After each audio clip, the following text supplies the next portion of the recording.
ನಾವು ಇವತ್ತು ಅಭ್ಯರ್ಥಿಗಳ ಜೊತೆಗೆ ಇಲ್ಲಿ ಸ್ಟ್ರಾಂಗ್ ರೂಮ್ ಏನಿದೆ ಚಾಮರಾಜನಗರ ಕ್ಷೇತ್ರದ್ದು ಅದನ್ನು ವೀಕ್ಷಣೆ ಮಾಡಲಿಕ್ಕೆ ನಮ್ಗೆ ಅವಕಾಶ ಇರುತ್ತೆ.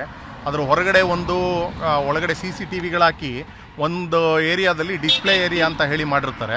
ಆ ಡಿಸ್ಪ್ಲೇ ಏರಿಯಾದಲ್ಲಿ ನಾವು ಎಲ್ಲ ಸ್ಟ್ರಾಂಗ್ ರೂಮ್ಗಳನ್ನ ಅದು ವೀಡಿಯೋದಲ್ಲಿ ಇದು ಕ್ಯಾಮ್ರಾಗಳಲ್ಲಿ ಕವರ್ ಮಾಡಿರ್ತಾರೆ. ಅದನ್ನು ನೋಡಿ ನಾವು ಅದನ್ನು ಪರಿಶೀಲಿಸಿ ಮತ್ತು ಅಲ್ಲಿ ನಾವು ಬಂದಿರೋದನ್ನು ಪರಿಶೀಲನೆ ಮಾಡಿರೋದನ್ನು ನಾವು ರೆಕಾರ್ಡ್ ಮಾಡಿ ನೋಟ್ ಮಾಡಿ ಸೈನ್ ಮಾಡಿ ಬರ್ತಕ್ಕಂಥ ಅವಕಾಶ ಏಜೆಂಟ್ಗೆ ಹಾಗೂ ಅಭ್ಯರ್ಥಿಗೆ ಇರುತ್ತೆ. ಆ ಹಿನ್ನೆಲೆಯಲ್ಲಿ ನಿನ್ನೆ ಬಂದಾಗ ನಾವು ಏನು ಡಿಸ್ಪ್ಲೇ ಇದೆ ಆ CCTV ಏನು ಆಗ್ತಾ ಇರುತ್ತೆ ಅದನ್ನು ಹೊರಗಡೆ ಸೆಕ್ಯೂರಿಟಿ ಅವರಿಗೆ ಡಿಸ್ಪ್ಲೇ ಅಂತ ಏನಿರುತ್ತೆ ಆ ಡಿಸ್ಪ್ಲೇ ಇರೋದಿಲ್ಲ, ಡಿಸ್ಪ್ಲೇ ನಿಂತೋಗಿರುತ್ತೆ. ಅದನ್ನು ನಾನು ಸಂಬಂಧಪಟ್ಟ ಚುನಾವಣಾಧಿಕಾರಿಗಳ ಗಮನಕ್ಕೆ ತಂದಾಗ ಇಲ್ಲ ಅದು ನಮ್ಮ ಗಮನಕ್ಕೆ ಬಂದಿದೆ, ನಿನ್ನೆ ಬೆಳಿಗ್ಗೆ 8 ಗಂಟೆ 8:30ಇಂದನೇ ಅದು ಕೆಲಸ ಮಾಡ್ತಿಲ್ಲ, ಆದರೆ ರೆಕಾರ್ಡಿಂಗ್ ನಡೀತಾ ಇದೆ, ರೆಕಾರ್ಡಿಂಗ್ನ ನಿಮಗೆ ನೋಡಲಿಕ್ಕೆ ನಾವು ಬ್ಯಾಕಪ್ನ ಕೊಡ್ತೇವೆ ಅಂತ ಅನ್ನೋ ಮಾತನ್ನ ಹೇಳಿದ್ರು.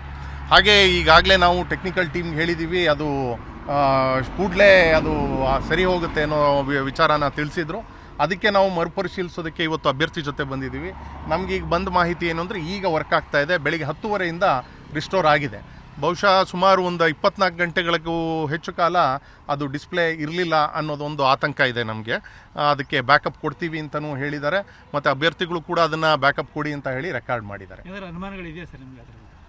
ಆದರೆ ಅದು ಯಾಕಾಯಿತು ಇದೆಯಾ ಅನ್ನೋವಂಥ ಒಂದು ಆತಂಕ ಇದೆ ನಮಗೆ. ಅನುಮಾನ ಅಂತಂದರೆ ಈಗ ನಾವು ಬ್ಯಾಕಪ್ ನೋಡಾದ್ಮೇಲೆ ಅಷ್ಟೇ ನಮಗೆ ಅದು ನಾವೇನಾದರೂ ಹೇಳ್ಬೋದಾಗಿರುತ್ತೆ.